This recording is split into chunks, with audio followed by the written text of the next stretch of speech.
Hello everyone, welcome to the Tech and Auto Show. I'm your host Manav Sinha and it is so good to see all of you lovely people once again. In case you're new here, welcome. You've just tuned into that one show which satisfies your hunger for both technology as well as automobiles at one place, which basically means why should you be watching two shows when you can watch one? This one. Now just like every time, this time as well, there's a lot of action that we've packed into this episode. So let's kick things off by first showing you a glimpse of what you can expect over the course of the next half an hour. This week, we'll be taking you for a drive in the all-new MG Astor and telling you all about the car as well as all its AI-enabled features. Then, we'll talk about encryption and we'll actually decrypt what encryption means. And that's not it, we'll also be taking you for a drive in the all-new Hyundai i20 N-Line and find out if it's only a better looking car or does it pack some more performance as well. So there you have it, all of that action will be coming your way, but we're going to start off with a car that's got a lot of people talking this week. What I'm talking about is the MG Astor, which is their new SUV, and as is the case with other MG cars as well, this time also they're banking on packing the car up to the brim with features and hoping that people like it. But what are these features? What are the things that you should be looking out for? And is this going to repeat the success story of the MG Hector series? Well, in order to find out the answers to all those questions, Arjit Garg took the car to the Budh International Circuit, and here's how his experience went.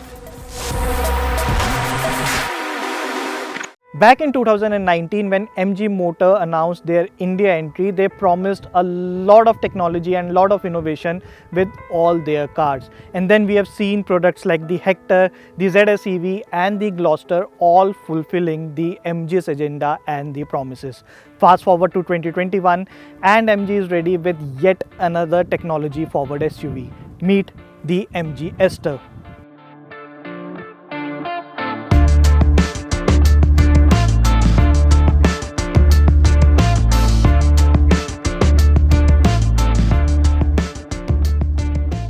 Now, starting our review with the exterior styling first, it wouldn't be wrong to say that the Astor is probably the most different looking SUV in its segment, with ZS being its design inspiration. It essentially feels like the ZS facelift with all the new elements like a large celestial grille that dominates the front, Hawkeye styled LED headlamps, chrome dual exhaust design and 17-inch machine cut alloys.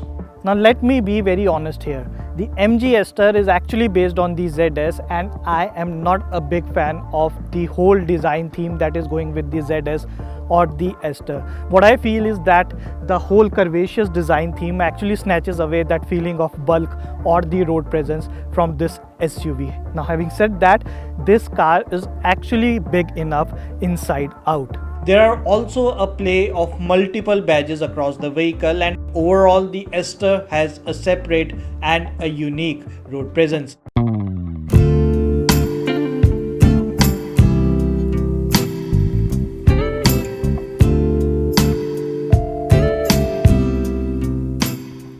Inside the cabin, the MG Astor is a whole new ball game. The model I drove gets the dual-tone sangria red trim with hints of brushed aluminium elements. The large panoramic sunroof adds to the sense of roominess and makes it feel quite upmarket. I did not like the rotary knob for the sunroof, which makes the whole experience a bit tedious. The center of the attraction is not the large 10.1-inch infotainment system or the 7-inch fully digital instrument console. It's the mini AI robot installed at the top of the dashboard with those cute blinking eyes, and that makes you wonder where the technology has reached in cars and more specifically in mass market cars. Now what MG has done, they have installed a AI bot here, which is a personal chat convenience feature that you can avail anytime on the go. Now I have been using this function and I found it quite interesting. However, what happens is if you use the pre-fed commands like opening of sunroof or giving the commands for the AC, it works perfectly fine. But if you are giving commands like talking to the AI bot about jokes or something of that sort, it takes some time. Let me just show you how. Hello Astor. Hi, how can I help? Can you open sunroof for me? See, but this is a pre-fed command. Let me show you more. Hello Astor. Hi, How can I help? Can you tell me a joke? I don't remember you purchasing this car from a comedy club. Do you? I don't actually. Apart from the jokes, you also get to hear news, Wikipedia based articles, greetings from this AI bot. Speaking about other technologies and features, the MG Astor is the most feature packed car in its segment and many segments above. You get stuff like steering modes, namely dynamic, urban, and normal to alter the steering input, auto intelligent headlamps, auto AC with PM 2.5 filter, among many other notable and first in class features. Practicality wise, I found enough spaces to keep my stuff, while seats were amply comfortable too, with enough cushioning and side bolstering. MG Astor gets the iSmart connectivity suite that has further been enhanced with additional features. We have experienced it with the Hector, but the new iSmart is a new benchmark in the category. The thing I liked is another gem for the mass market cars. Well, how often do you get a call from your relatives or your friends saying that they have forgotten the keys inside the car?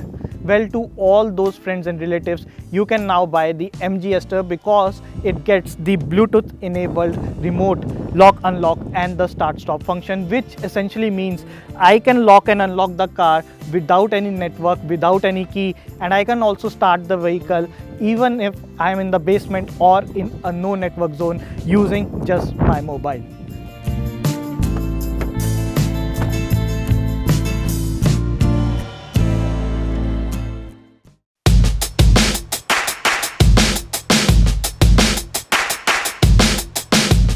In terms of powertrain options, you get a 1.5 liter naturally aspirated and a 1.4 liter turbo unit, both petrol. While the 1.5 develops 110 PS and 144 Newton meter of output and gets a 5-speed manual or a CVT gearbox options, the turbo unit which we drove gets 140 PS and 220 Newton meter output, mated to a 6-speed auto gearbox. For our first drive, we got to experience the car on the Budh International track, which means we were able to stretch the vehicle to its limits. The max speed I could manage was 160 km per hour. The steering felt comfortable and with no potholes. It's hard to say how the suspension is tuned for the city, but my experience with the car says it's on the softer side for a plush driving experience. I won't be going into the details of the ride experience any further due to the limited run we had in the SUV. What we will discuss now is the elaborate safety equipment and more specifically the ADAS technology in the Astor. Now, MG Astor is the segment first car to get the autonomous level 2 driving functions, and what gives it the level 2 driving functions is the lane keep assist. Now, what the LKA essentially does is it reads the white lines on the road and it helps you stay between those white lines even if you are off the steering wheel, and I'll just show you how it works as we are approaching this curve.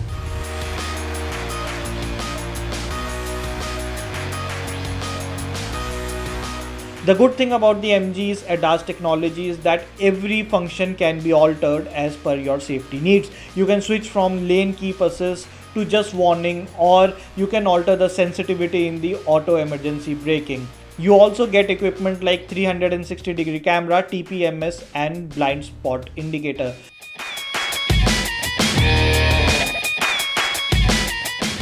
The MG Astor, despite all its flaws, comes out as a future-ready SUV that is offering technologies like the AI and the ADAS, and that's a big achievement to bring all these technologies to the mass market. Should you buy one? Well, of course, if you are someone who is tech-oriented and loves a car with all these new age features. And no, if you are someone who loves an SUV with a big road presence.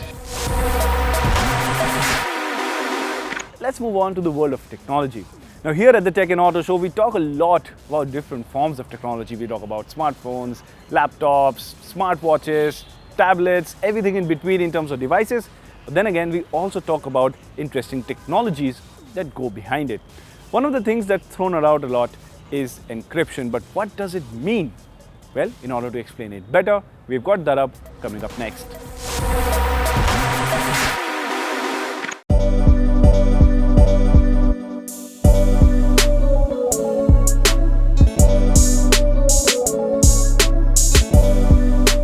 So Apple recently announced that it will scan all photo libraries on iPhones inside the United States in order to look for content that relates to child sexual abuse. Now this, while settling well with child protection groups, raised concerns among security researchers about the privacy of Apple users. For this purpose, Apple has developed a tool called Neural Match that will scan all photos taken on an iPhone before they are uploaded on iCloud. Now, if this tool finds a match for child sexual abuse content, it will automatically disable a person's Apple account and alert the concerned authorities. Privacy advocates believe that this tool can be easily misused. For example, it can be used to frame an innocent person by deliberately sending them an image that can trigger Apple's algorithm. This can further fool the Apple tool into alerting the law enforcement agencies. A security researcher from Johns Hopkins University told the Associated Press in a quote that these kind of methods have been used by security researchers in order to test such systems. Now, in its measures for preventing child sexual abuse, Apple also plans on going through people's encrypted messages in order to find content that relates to child sexual exploitation or child sexual abuse. Now, the idea to breach this encryption has alarmed many privacy advocates across the world. A US-based non-profit named Electronic Frontier Foundation has called Apple's plans to breach encryption an about face for users who have trusted the company as a leader in the security and privacy space. A Washington-based NGO called Center for Democracy and Technology has urged Apple to take back these changes as they effectively destroy the company's promise of providing end-to-end encryption to its users. Privacy advocates across the world have said that there are other ways for Apple to protect its users without breaching the encryption that it has in place. WhatsApp, for example, provides end-to-end encryption to its users, but also has a system in place that detects malware and warns users before they click any harmful links. Now, naturally, amid all the criticism, Apple has said that these changes do not amount to a backdoor that degrades its encryption. Now, this is being considered a big deal since Apple was one of the first companies to introduce end-to-end encryption on its messaging service. But what really is encryption?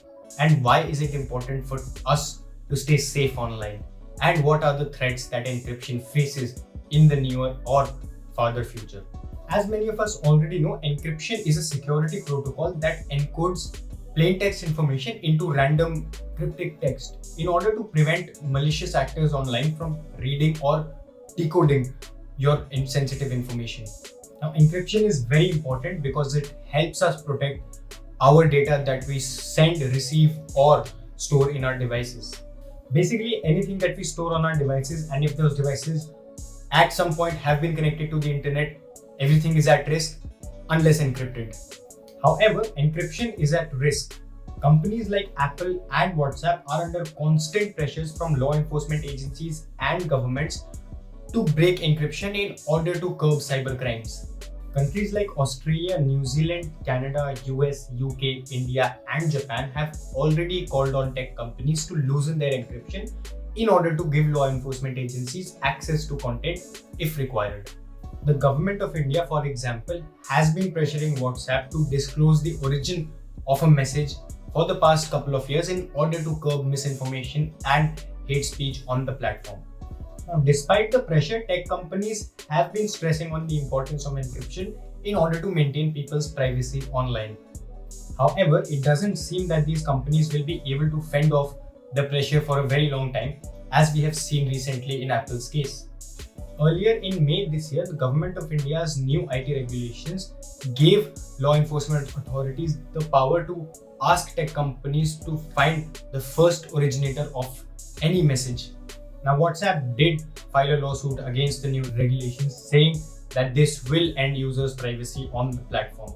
So, will our messages and our data online be encrypted in the longer run, or will our privacy be at the hands of governments and law enforcement agencies instead of tech companies and their technology? Only time will tell. Until then, keep watching News 18 Tech.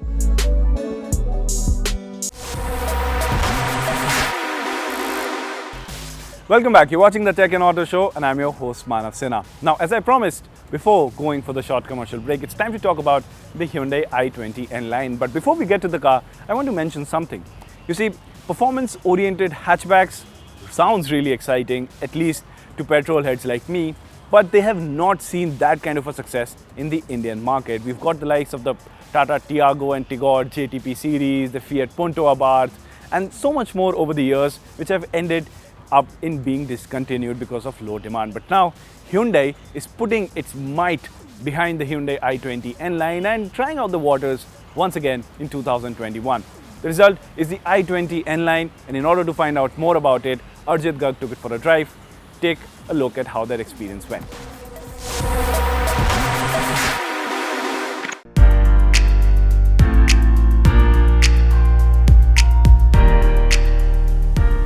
Well, it goes without saying that India is a cost-conscious market with a never-ending demand for small and affordable cars.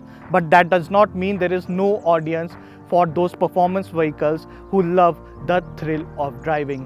While many mass car makers have attempted to launch such vehicles in the past, none could create as much buzz as the Hyundai N-Line.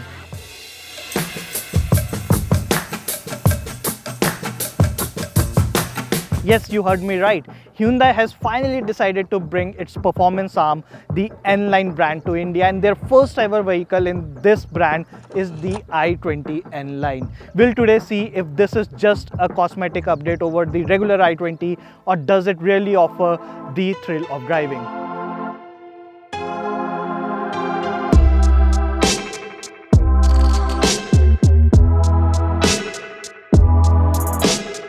Now before we move ahead, here's a quick understanding on the N-Line brand. The N in the N-Line is inspired from Nanyang or the Nürburgring tracks, where most of the development for this performance arm takes place. Internationally, Hyundai sells the N-Line brand cars in more than 40 countries, and in India they are entering for the very first time with this i20 N-Line. Apart from that, they have cars like the Elantra, the Kona and the i30. And the cars are inspired from their rich history in the WRC motorsports.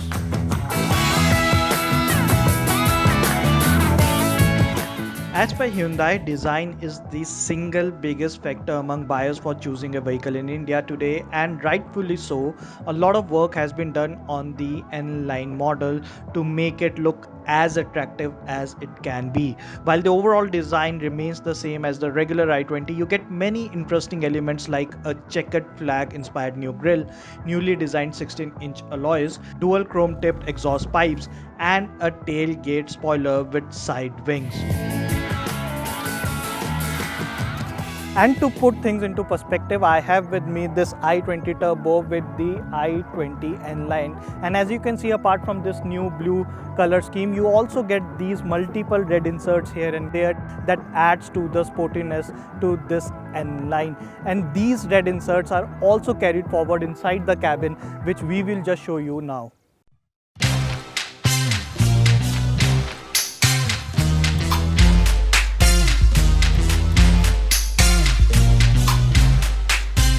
The cabin is no different than the exterior, with the same layout as the i20 but with a whole new level of sportiness appeal. You get an all black dark theme cabin with hints of red elements that accentuates the overall cabin appeal.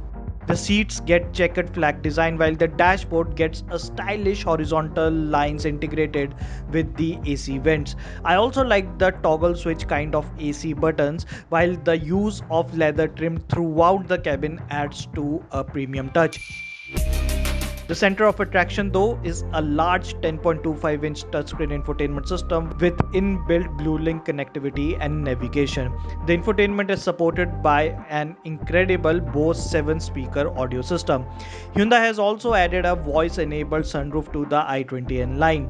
Other features include a wireless charging with cooling pad, a digital instrument cluster, and more importantly, a red ambient lighting that is a much needed addition for a car in this segment.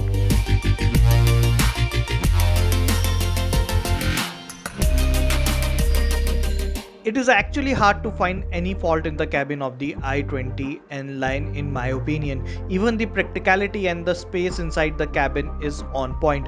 The seats are super comfortable as well. If only I have to nitpick, I would have asked for an integrated air purifier, but that's more or less about it. Rest everything is picture perfect and as loaded as you can expect from a premium hatch.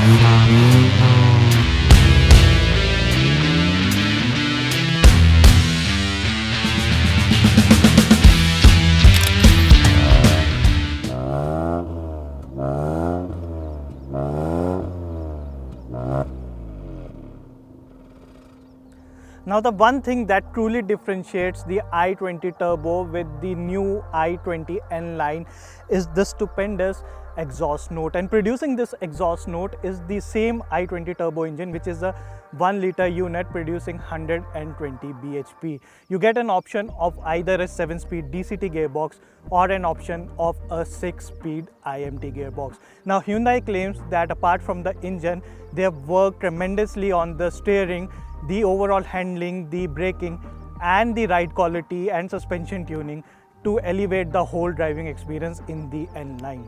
And luckily for us, our tracking support vehicle was a i20 Turbo, and so comparison became much easier.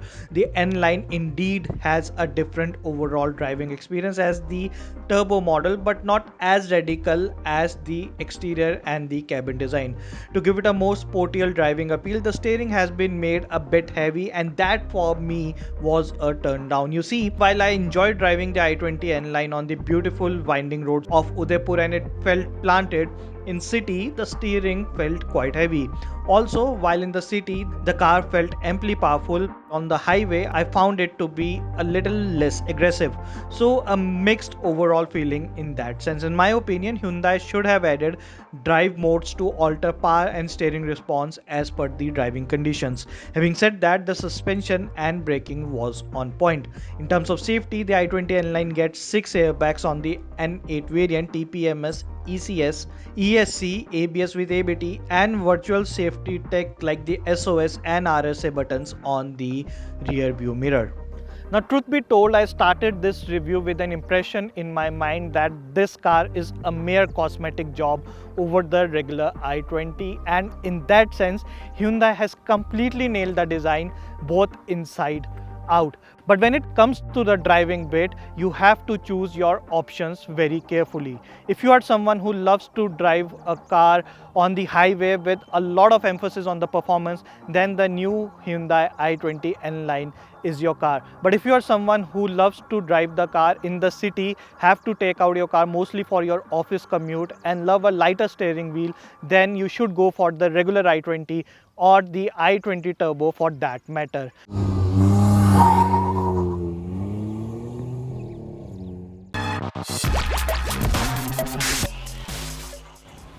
And with that, we've come to the end of this edition of the Tech and Auto Show.